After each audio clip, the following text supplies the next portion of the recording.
Hello everyone, I welcome you all to Mindmap Education. So আজিৰ আমাৰ ভিডিঅ'টোত আমি অসম পাৰ্টটোৰ ওপৰত আলোচনা কৰিম। So অসম পাৰ্টটো আমি কিহৰ ওপৰত আলোচনা কৰিম? অসম পাৰ্টটো এইটো ষ্ট্ৰিক্টলি মেইনছ অৰিয়েণ্টেড আমি আলোচনা কৰিম। এণ্ড ফাৰ্ষ্ট অফ অল মই সকলোকে যিসকলে প্ৰিলিমছ পাছ কৰিছে শুভকামনা জনাইছোঁ। Many congratulations to them. And নিশ্চয়কৈ আপোনালোকে মেইনছৰ কাৰণে প্ৰিপেৰেশ্যন কৰি আছে, গতিকে এই ভিডিঅ'টো আপোনালোকৰ কাৰণে সহায়ক হ'ব। So' first of all the Assam part APSCত অসম পাৰ্টটোৰ বহুত গুৰুত্ব আছে, ঠিক আছে, সেইটো মইতো ক'ব নালাগে। চ' গুৰুত্বটো আমি কেনেকৈ আছে সেইটো চালে গম পাম। First of all there is a GS5 paper, এখন কমপ্লিট পেপাৰ আছে, ঠিক আছে, GS5, য'ত অসমৰ ওপৰত সোধে। আৰু তাৰ তেনেকৈ যদি চোৱা যায় পেপাৰখনৰ বিশেষ একো কিন্তু স্পেচিফিক চিলেবাছ নাই, যে বাকী GS কেইখনজন যেনেকৈ স্পেচিফিক কিৱৰ্ড বেছিছ চিলেবাছ আছে, ইয়াত নাই, গতিকে ইয়াত তেনেকৈ সোধে। দেন বাকী GS পেপাৰ কেইখনটো 30 to 35% কুৱেশ্যন অসমৰ পৰা সুধিব বা সোধে, সেইটো পৰিলক্ষিত হৈছে। চ' এতিয়া যদি আমি গোটেইখিনি তেনেকৈ চাওঁ, মাৰ্কছখিনি আমি যদি সেই সোধা কুৱেশ্যনৰ মাৰ্কছখিনি ইণ্টিগ্ৰেট কৰোঁ, সকলোখিনি এড কৰোঁ, তেতিয়া it would be around 550 to 600 marks ওলায়, ঠিক আছে। এতিয়া 550 to 600 is a very big mark APSCত। চ' APSC যদি 2022 চনৰ যিটো 2022 হৈছিলে, তাৰ মেইনছৰ কাট অফ অৰ্থাৎ ইণ্টাৰভিউ কল পাবৰ কাৰণে যিটো কাট অফ আছিলে, it was around 590 to 595, I think ইমানেই আছিলে। ইয়াতকৈ অকণমান 1-2 নম্বৰ কম বেছি হ'ব পাৰে, মোৰ যিমান দূৰ মনত আছে। আৰু 2023 যিটো অৰ্থাৎ লাষ্ট বাৰ APSC যিটো হৈছিলে, সেইটোৰ মেইনছৰ কাট অফ জেনেৰেলৰ সেইটো আছিলে 618 অৰ ছামথিং, 680 to 620। চ' এতিয়া দেখিছে নহয় আপোনালোকে, কাট অফ যিমান আহে সিমান প্ৰায় অসম পেপাৰখনৰ ওচৰা ওচৰি মাৰ্কছ সিমানখন অসমেই কভাৰ কৰে। অসম নট অনলি অসমৰ GS5 পেপাৰখন, বাকী এছপেক্টখিনি লগাই বাকী পেপাৰ। গতিকে the importance of Assam's paper is very heavy, বহুত বেছি হেভি হয়। গতিকে আমি আছাম পেপাৰখনক ইগন'ৰ কৰিব নোৱাৰোঁ, ঠিক আছে। আৰু আমি আছামৰ পৰ্চনটোক ইগন'ৰ কৰিব নোৱাৰোঁ। গতিকে আছামৰ পৰ্চনটোক ইগন'ৰ কৰিব নোৱাৰোঁ, কিন্তু মেইনছৰ কাৰণে আমি কিন্তু অসমৰ কাৰণে যেনেকৈ প্ৰিলিমছৰ কাৰণে পঢ়িছিলোঁ তেনেকৈ পঢ়িলে নহ'ব। We need to do something specific, কিছুমান বস্তু আমি স্পেচিফিককৈ কৰিব লাগিব। First of all let me tell you one thing, যে মেইনছত গেটিং গুড মাৰ্কছ ইজ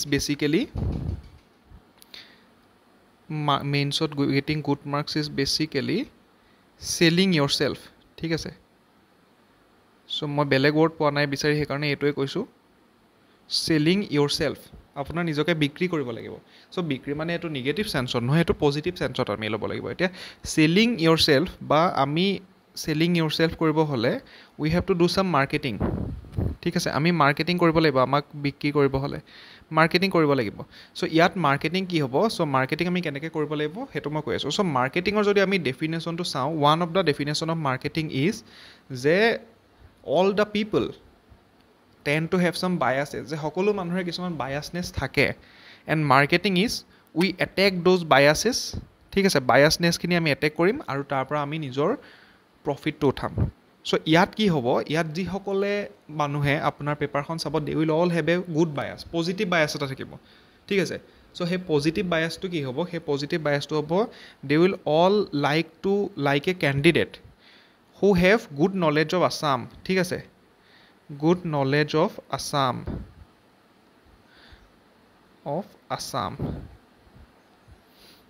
ঠিক আছে। চ' তেওঁলোকে সেইসমূহ কেণ্ডিডেটক মাৰ্কছ দি ভাল পাব যিসকলৰ অসমৰ ওপৰত ভাল নলেজ আছে। এতিয়া কথাটো হ'ল, নলেজ আৰু মাৰ্কছ কিন্তু একে নহয়। এতিয়া আপোনাৰ বহুত বেছি নলেজ থাকিব পাৰে, কাৰোবাৰ বহুত বেছি নলেজ থাকিব পাৰে, কিন্তু পৰীক্ষাত ভাল মাৰ্কছ নাপাব পাৰে। কিন্তু কাৰোবাৰ নলেজ ইমান বেছি নাই, কিন্তু বস্তুটোৰ বিষয়ে জানে আৰু এনেকৈ প্ৰেজেণ্ট কৰি থৈ আহিছে যে মাৰ্কছ কিন্তু 100 out of 100 পাইছে।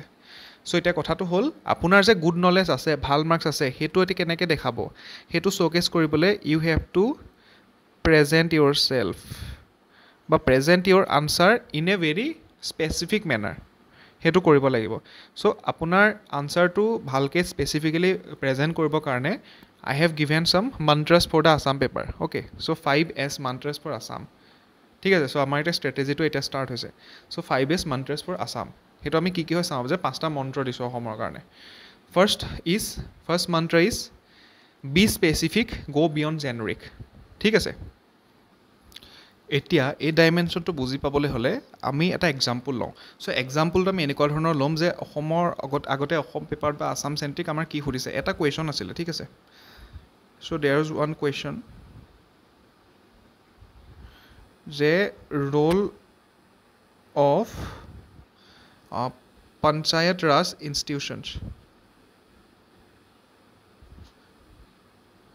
institutions in disaster management.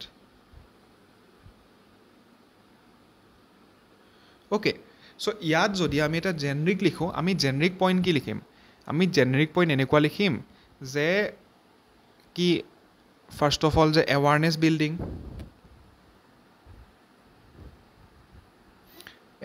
Building okay then আমি লিখিম যে গভৰ্ণমেণ্ট স্কিমখিনি আমি ভালকৈ ইমপ্লিমেণ্ট কৰিব লাগিব implementation of government schemes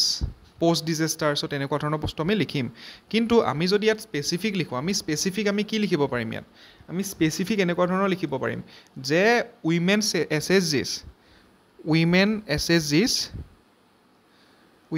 SSGs under panchayat as psychological first aid unit ঠিক আছে দেন আমি কি লিখিব পাৰিম কমিউনিটি ৰিস্ক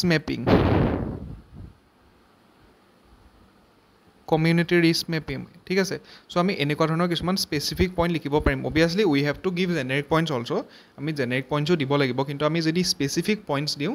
আমাৰ আনচাৰটোৰ যিটো প্ৰফেচনেলিজম হ'ব সেইটো বৃদ্ধি পাব আৰু আমি মাৰ্কছ পোৱাৰ হেৰিটো বাঢ়ি যাব গতিকে আমি উই হেভ টু গ' বিয়ণ্ড জেনেৰিক ঠিক আছে চ' আমাৰ ছেকেণ্ড যিটো হ'ব পইণ্ট হ'ব ডেট ইজ ষ্ট্ৰাকচাৰ্ড যে আমাৰ আনচাৰটো ষ্ট্ৰাকচাৰ্ড হ'ব লাগিব ঠিক আছে চ' ষ্ট্ৰাকচাৰ্ড মিনছ কি হয় যে আমাৰ যদি আমি কিবা এটা লিখোঁ অসমৰ ওপৰত যদি সুধিছে বা বস্তুটো অসম ৰিলেটেড আছে তেতিয়া আমি তেনেকৈ লিখিব লাগিব আমি কণ্টেক্সটো লিখিব লাগিব যে কণ্টেক্সটো কি হয় বস্তুটোৰ ঠিক আছে এতিয়া এজ ফৰ এক্সাম্পল আমাৰ কালাদান মাল্টি মডেল প্ৰজেক্টৰ ওপৰত আমাৰ কুৱেশ্যন আহিছে ঠিক আছে কালাদান মাল্টি মডেল যিটো ট্ৰেনজিট প্ৰজেক্ট হয় তাৰ ওপৰত কুৱেশ্যন আহিছে Kaladan multi model transit project ঠিক আছে তাৰ ওপৰত কুৱেশ্যন আহিছে সেইটো যদি আহিছে আমি অসমৰ কণ্টেক্সটো এক বা দুই লাইনত লিখিব লাগিব হয়তো ইণ্ট্ৰডাকশ্যনতে হওক বা ইণ্ট্ৰডাকশ্যনৰ পিছৰ যিকণ লাইন থাকে দেন আমি অসমৰ ৰিলেভেঞ্চো লিখিব লাগিব কণ্টেক্সটোৰ পিছত তাৰপৰা আমি যেতিয়া বস্তুটো এনালাইজ কৰিম আমি অসমৰ ডাইমেনশ্যনটো দিব লাগিব যদিও সোধা নাই ঠিক আছে তাৰপিছত আমি আমাৰ অসমৰ পৰা কিবা ফেক্টছ এণ্ড ফিগাৰ্ছ গৈছে নেকি কিবা ৰিপৰ্ট গৈছে নেকি ঠিক আছে লোকেল কিবা আইডিয়া তাৰ লগত সংযুক্ত হৈ আছে নেকি আমি সেইটো মেনশ্যন কৰিব লাগিব তাৰপিছত আমি ৱে ফৰৱাৰ্ডটো যদিতো অসম চেণ্ট্ৰিক সুধিছে আমি অসমৰ চেণ্ট্ৰিক দিলোঁ নহ'লেও আমি যদি আমি ৱে ফৰৱাৰ্ড 5টা লিখোঁ 2টা আমি কমচে কম 2 ৱে ফৰৱাৰ্ড কমচে কম আমি আছাম চেণ্ট্ৰিক লিখিব লাগিব ঠিক আছে দেন আমাৰ থাৰ্ড ডাইমেনশ্যনটো হ'ব যে থাৰ্ড এছটো যে স্মাৰ্ট আমাৰ স্মাৰ্ট হ'ব লাগিব স্মাৰ্ট মানে কি ইণ্টিগ্ৰেট মেপছ ডায়েগ্ৰামছ এণ্ড ফ্ল' চাৰ্ট আমি এইবোৰ বস্তু দিব লাগিব এতিয়া আমাৰ ফ্লাডৰ কুৱেশ্যন আহিছে ইৰ'জনৰ কুৱেশ্যন আহিছে আমি ব্ৰহ্মপুত্ৰ বেচিনটো দেখাব লাগিব ঠিক আছে ব্ৰহ্মপুত্ৰ বেচিনটো আমি মেপ আঁকিয়ে হওক বা তেনেকৈ হওক দেখাব লাগিব ৰাফকৈ হ'লেও মই অলৰেডি মেপ কেনেকৈ আঁকিব লাগে ফটাফট আঁকিব লাগে সেইটো অলৰেডি আমাৰ মেইনছৰ প্লেলিষ্টত দি থোৱা আছে আপোনালোকে এবাৰ চাই ল'ব পাৰে দেন আমি ডেম'গ্ৰাফি কিবা কুৱেশ্যন আহিছে ঠিক আছে north bank south bank population সেইখিনি আমি ব্ৰহ্মপুত্ৰৰ কম্পেৰিজন কৰি দেখাব পাৰিলে ভাল হ'ব ঠিক আছে দেন আমাৰ এগ্ৰিকালচাৰ কিবা কুৱেশ্যন আহিছে আমি ৰাইচ জ'ন হওক বা এগ্ৰিকালচাৰেল জ'ন হওক অসমৰ 6টা আছে ক্ৰপিং পেটাৰ্ণ আছে সেইবোৰ বস্তু দেখাব লাগিব আমি কিবা এটা বস্তু কি হৈছে বেছি টান লাগিছে পইণ্টত লিখিবলৈ বা বেছি ডাঙৰ হৈছে আমি সেইটো ডায়েগ্ৰাম বা ফ্ল' চাৰ্টৰ জৰিয়তে দেখাব লাগিব চ' তেতিয়া আমাৰ বস্তুটো স্মাৰ্ট হ'ব আৰু লগতে স্মাৰ্ট হোৱাৰ লগতে কি হ'ব এটা হ'ব it will be time efficient হ'ব ঠিক আছে আৰু আমাক সেই এডছটো দিব যে we know' about Assam we have the knowledge of Assam we have the expertise of Assam আৰু আমি মাৰ্কছটো বেছিকৈ পাম then the fourth S will be sourced quote state reports and committee so' এইটো বেছিকেলি কি হয় আমি অসমৰ যিবোৰ কমিটি থাকে ৰিপৰ্ট থাকে সেইবোৰ আমি সংগ্ৰহ কৰিব লাগিব আৰু সেইবোৰৰ পৰা আমি ক'ড কৰিব লাগিব লাইক আমি যদি কিবা এটা আনচাৰত according to the Assam economic survey 2023 বুলি সেই আমাৰ আছাম ইকনমিক ছাৰ্ভেৰ ৰিপৰ্টটো লিখোঁ তেতিয়া আমাৰ মাৰ্কছ পোৱা বেলেগ যিসমূহে জেনেৰিক লিখিছে সেইবোৰ ষ্টুডেণ্টতকৈ চান্স বাঢ়িব দেন 15 ফাইনেন্স কমিশ্যনৰ গ্ৰাণ্ট ফৰ আছাম সেইবোৰৰ পৰা আমি লিখিলোঁ ভিজন ডকুমেণ্ট 2030 ফৰ আছাম এইমছেট চ' তেনেকৈ দি পেলাই আমি লিখিলোঁ সেই আইডিয়াখিনি তাত কি আছে সেইবোৰ দিলে বাঢ়িব so' it will show' the authenticity and deep understanding of Assam ultimately কি হ'ব আমি অসমৰ চিভিল ছাৰ্ভেণ্ট হ'বলৈ গৈ আছোঁ গতিকে আমি সেইখিনিত আমাক হেল্প কৰিব আৰু আমাক সেইটো দেখাব যে আমি ৱৰ্ডি হয় then 5S let's go' for the 5S ঠিক আছে 5 number state centric so' basically what does it mean যে think like a local administrator যে অলৰেডি এনেকৈ ভাবিব লাগিব যে you are in the service you are in ACS ঠিক আছে এতিয়া আপুনি কিবা এটা ছল্ভ কৰিবলৈ গৈ আছে এই সমস্যাটো পাইছে ৱেষ্ট ডিছপ'জেলৰ বোলে সমস্যা এটা পাইছে ঠিক আছে সেইটো ছল্ভ কৰিব গৈ আছে সেইটো ACSলৈ কেনেকৈ ছল্ভ কৰিব আৰু সেইটোত আপুনি অসম চেণ্ট্ৰিক পইণ্ট অফ ভিউৰে চাব লাগিব ঠিক আছে চ' এইটোত কি হ'ব এতিয়া কিছুমান আনচাৰত কি হ'ব কিছুমান আনচাৰত সেইটো ছল্ভ কৰিবলৈ নিদিবও পাৰে তেনেকৈ ডাইৰেক্ট অসমৰ লগত কিন্তু তেতিয়া আপুনি কি কৰিব তেতিয়া অসমৰ কিবা ইছ্যু এটা চিমিলাৰ যদি কিবা ইছ্যু পায় আমি সেইটো এক্সাম্পল হিচাপে তাত লিখিব পাৰোঁ ঠিক আছে তাৰপিছত সেই ইছ্যুটোক আমি ইণ্টিগ্ৰেট কৰি পেলাই আমি ৱে ফৰৱাৰ্ড এটা লিখিব পাৰোঁ বা আমি কিবা ৰিজন বা আৰ্গুমেণ্ট এটা দিব পাৰোঁ চ' তেনেকৈ দিব পাৰোঁ মেইনলি আমি অসমৰ পইণ্ট অফ ভিউৰে চাব লাগিব ইভেন কিবা পলিচিৰ কুৱেশ্যন এটা আহিছে ঠিক আছে অৰুণোদয় কুৱেশ্যন এটা আহিছে ঠিক আছে অৰুণোদয় কুৱেশ্যন এটা আহিলে বোলে অৰুণোদয় কুৱেশ্যন এটা আহিলে কিবা ইনএফিচিয়েঞ্চি আছে নেকি অৰুণোদয়ত বা ডাইৰেক্ট বেনিফিচিয়াৰী ট্ৰেন্সফাৰৰ লগত মিলাই পেলাই চ' তেতিয়া আপুনি এজন লোকেল এডমিনিষ্ট্ৰেটৰ হিচাপে ভাবিব লাগিব যে আমাৰ গাঁও অঞ্চলত অৰুণোদয় পাবলৈ মানুহে যায় তাৰ কিবা যেতিয়া তেওঁলোকে অৰুণোদয় কেন্দ্ৰত যায় অৰ্থাৎ যিটো কমন ছাৰ্ভিচ চেণ্টাৰ তাত যায় তাত তেতিয়া কি সমস্যাৰ সন্মুখীন হয় তাত হয় নেকি বা নহ'লে অৰুণোদয়টো যেতিয়া ডাইৰেক্ট বেনিফিট ট্ৰেন্সফাৰ হয় যেতিয়া উলিয়াবলৈ যায় বেংকত কিবা সমস্যাৰ সন্মুখীন হয় নেকি সেইটো অসমৰ পইণ্ট অফ ভিউৰে ভাবিব লাগিব আপোনালোকে চ' সেইবোৰ বস্তু ভাবিব লাগিব অসমৰ পইণ্ট অফ ভিউৰে and you have to think it like you are already in the service ঠিক আছে এতিয়া লাইক আৰু কিছুমান আছে প্ৰেক্টিকেল কুৱেশ্যন কেতিয়াবা সুধিব পাৰে চ' এথিক্সত তেনেকুৱা প্ৰেক্টিকেল সোধে অভিয়াছলি কেছ ষ্টাডি বেচিছ সোধে সেইটো অসমৰ পইণ্ট অফ ভিউৰে ভাবিব লাগে বাট এনেকুৱা কুৱেশ্যন সুধিব পাৰে like crowd management in Kamakhya temple so' তেনেকুৱা যদি কুৱেশ্যন সোধে যে ষ্টেম্পেড আমাৰ বহুত হৈছে অলৰেডি চ' তেতিয়া আপুনি অসমৰ চেণ্ট্ৰিক সেইটো পইণ্ট অফ ভিউৰে ভাবিব লাগিব কামাখ্যা টেম্পল আপুনি গৈছে নাই যোৱা সেইটো মেটাৰ নকৰে ঠিক আছে চ' বেচিকেলি এইখিনিয়ে মূল বস্তু এতিয়া কথাটো হ'ল যে যিটো আছামৰ পৰ্চন হয় তাৰ কিছুমান বস্তু কিন্তু আপোনালোকে সংগ্ৰহ কৰিব লাগিব ডাটা ৰিপৰ্ট সেইবোৰ নিজৰ পৰাই সংগ্ৰহ কৰিব লাগিব বা নহ'লে বেলেগ তেনেকৈ চ'ৰ্চ ল'ব লাগিব ঠিক আছে কাৰণ যদিহে এডছ এটা পাব বিচাৰে আৰু বেছিকৈ মাৰ্কছ ইনক্ৰিজ কৰিব বিচাৰে নিজৰ এই আছাম পৰ্চনটোত হওক বা আছাম পেপাৰখনত হওক তেতিয়া সেইখিনি কষ্ট কৰিব লাগিব অবভিয়াছলি সেইখিনিত কিন্তু আমি মাইণ্ড মেপ এডুকেশ্যনে আপোনালোকৰ কাৰণে সহায় হৈ আহিব পাৰোঁ so' how we can do that so' this is how we can help you to score very good mark or very high marks in Assam paper Luit 360 Assam content enrichment module ঠিক আছে চ' ব্ৰহ্মপুত্ৰই বা লুইতে যেনেকৈ একদম শদিয়াৰ পৰা ধুবুৰীলৈকে অসমখনৰ এফালৰ পৰাই এনেকৈ এটা সংযুক্ত কৰি ৰাখিছে এটা বান্ধি ৰাখিছে ব্ৰহ্মপুত্ৰখনে এয়া লাগিলে কালচাৰৰ মাজেৰে হওক ঠিক আছে বা জিঅ'গ্ৰাফিৰ মাজেৰে হওক বা বেলেগ বেলেগ ছ'চাইটিৰ মাজেৰে হওক তেনেকৈ আমাৰ এই প্ৰগ্ৰেমটোৱে কি কৰিব অসমৰ সেই সকলোখিনি aspect that too in a 360 degree অৰ্থাৎ সকলো পিনে চাৰিওপিনৰ পৰা কৰি 360 ডিগ্ৰী এংগলত সেইখিনি এনৰিচ কৰিবলৈ চাব চ' ইয়াৰ মেইন ফিচাৰ্ছখিনি কি হয় there will be 10 recorded classes 10 recorded ক্লাছেছত আপোনালোকৰ গোটেই কণ্টেণ্টখিনি যিখিনি হয় সেইখিনি সমাপ্ত হ'ব অৰ্থাৎ বহুত বেছি লেংথি নহ'ব ঠিক আছে যাতে পটাপট আপোনালোকে সেইখিনি কম্প্ৰিহেণ্ড কৰিব পাৰে দেন মেইনছ ৰেডি নোটছ যে নোটছ মানে কি হয় এইবোৰ প্ৰিলিমছ লগতে নহয় মেইনছ হৈছে এটা কমপ্লিট ডিফাৰেণ্ট বল গেম ঠিক আছে mains is a complete different ball game so' মেইনছৰ কাৰণে আমাৰ নোটছখিনিও বেলেগ হ'ব লাগিব চ' ইয়াত আপোনালোকে কি হ'ব মেইনছৰ কাৰণে ৰেডিকৈ তেনেকৈ পাব বস্তুখিনি এতিয়া মেইনছ ৰেডিকৈ কেনেকৈ পাব you will get readymade introduction conclusion ঠিক আছে দেন ডাটা ডায়েগ্ৰাম পাব আপোনালোকে টপিক ৱাইজ বা স্পেচিফিক তেনেকৈ দেন কেছ ষ্টাডিজ এক্সাম্পলছ পাব কেছ ষ্টাডিজ কি হয় কেছ ষ্টাডিজ এতিয়া আমি অকল ইথিক্সতে ইউজ নকৰোঁ আমি কেছ ষ্টাডিজ GS আনচাৰটো ইউজ কৰিব পাৰোঁ কিন্তু আমি সৰুকৈ কৰিব লাগিব চ' সেইবোৰ পাব এণ্ড এক্সাম্পলছ পাব ভেৰি স্পেচিফিক আছাম চেণ্ট্ৰিক এতিয়া যদি আপুনি কিবা এটা এক্সাম্পল দিছে কিবা এটা কুৱেশ্যনৰ আনচাৰত তাত যদি ইভেন কুৱেশ্যনটো নেশ্যনেল চেণ্ট্ৰিকতে হওক ঠিক আছে বা কমন হওক আছাম চেণ্ট্ৰিক সোধাই নাই কিন্তু তাত যদি আমি চাৰিটা এক্সাম্পল দিয়াৰ দুটা আছামৰ দিব পাৰোঁ আমাৰ মাৰ্কছ পোৱাৰ চান্সটো বাঢ়ে বিকজ সেইটো আগতে যিটো কৈছোঁ the biasness to Assam okay then আপোনালোকৰ কিছুমান টপিকছ আছে আছামৰ সেইবোৰত আউট অফ বক্স কিছুমান ডাইমেনশ্যন আপোনালোকক দিবলৈ চেষ্টা কৰা হ'ব ঠিক আছে যেনেকৈ আমি ক'লোঁ যে জেনেৰিকৰ পৰা আমি আঁতৰি যাম চ' জেনেৰিকৰ পৰা আঁতৰি আমি অভিয়াছলি বেলেগ বেলেগ আমি দুই এটা ডাইমেনশ্যনো দিব লাগিব অভিয়াছলি এইবোৰ এনেকুৱা ডাইমেনশ্যন নহয় যে যিবোৰ এক্সামিনাৰ বুজিয়ে নাপাব অভিয়াছলি অকণমান যিবোৰ আমাৰ জেনেৰিক ডাইমেনশ্যনে তাতকৈ অকণমান বেলেগ হ'ব সেইকেইটা then personalise guidance and feedback so' personalise guidance পাব অলৰেডি আমাৰ ক্লিয়াৰ কৰা অলৰেডি মেইনছ ক্লিয়াৰ কৰা আমাৰ মেণ্টৰ হওক বা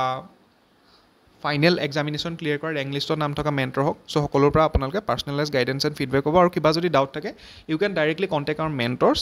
টেলিগ্ৰামত বা তেওঁলোকৰ পাৰ্চনেল নম্বৰত আপোনালোকে কণ্টেক্ট কৰিব পাৰিব চ' দিছ ইজ ইট আৰু এইটো আপোনালোকৰ Luit 360 it is starting from 29th of July 29th of July start হ'ব প্ৰগ্ৰেমটো ঠিক আছে ফাৰ্ষ্ট ক্লাছটো হ'ব Assam art and culture ancient history so' এনেকৈ আমাৰ চিলেবাছ ৱাইজ যাম ঠিক আছে art and culture ancient history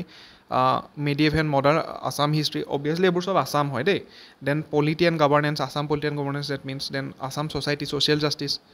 economy চেক্টৰ্ছ of economy agriculture industries schemes, missions, infrastructure, investment, issues related to growth and development, population, employment, geography and disaster management, environment, budget, economic survey of Assam, আৰু তাৰপৰা লাষ্টত আপোনাৰ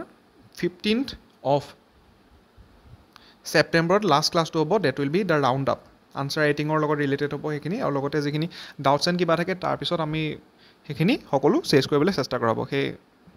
round up ক্লাছৰ জৰিয়তে চ' এতিয়া দেখিছে এনেকৈ গোটেই টপিকখিনি মানে যিখিনি আমাৰ মেইন জি এছ পেপাৰ 3খনত আছে সেই গোটেইখিনি একেলগে ইয়াত মিলাই পেলাই আছামৰ প্ৰশ্নৰ কাৰণে তেনেকৈ পঢ়োৱা হ'ব আৰু 360 ডিগ্ৰী কভাৰ হ'ব ঠিক আছে 360 ডিগ্ৰী কভাৰ যে অকণ হেৰিকৈ নহয় যে ষ্টেটিকবোৰ পঢ়াই থ'লোঁ ডাইনামিক নপঢ়ালোঁ তেনেকুৱা নহয় ষ্টেটিক ডাইনামিক সকলোখিনি কৰা হ'ব কভাৰ কৰা হ'ব লগতে ৰেডিমেডকৈ মেইনছ ৰেডিকৈ কিছুমান বস্তু দিয়া হ'ব আৰু স্মাৰ্টলি দিয়া হ'ব বস্তুখিনি যাতে আপোনালোকে সোনকালে কম্প্ৰিহেণ্ড কৰিব পাৰে সোনকালে পঢ়াটো শেষ কৰিব পাৰে আৰু সোনকালে ৰিভাইজ কৰিব পাৰে আৰু সেইখিনি নিজৰ আনচাৰ ৰাইটিঙত ইণ্টিগ্ৰেট কৰিব পাৰে ঠিক আছে যদি if you are interested in attaining or availing Louis 360 program you can contact in this number এইটো নম্বৰ বা এইটো নম্বৰত আপোনালোকে আইডাৰ হোৱাটছএপত টেক্সট কৰিব পাৰে যে এই প্ৰগ্ৰেমটো সম্পৰ্কে আমি আৰু কিবা জানিব বিচাৰোঁ যদি জানিব খোজে বা আপোনালোকে ফোন কৰিব পাৰে ঠিক আছে চ' আজিলৈ ইমানেই আজিৰ ভিডিঅ'ত ইমানতে সামৰিছোঁ ভালদৰে প্ৰিপেৰেশ্যন কৰি থাকক মেইনছৰ কাৰণে will meet you in the next video'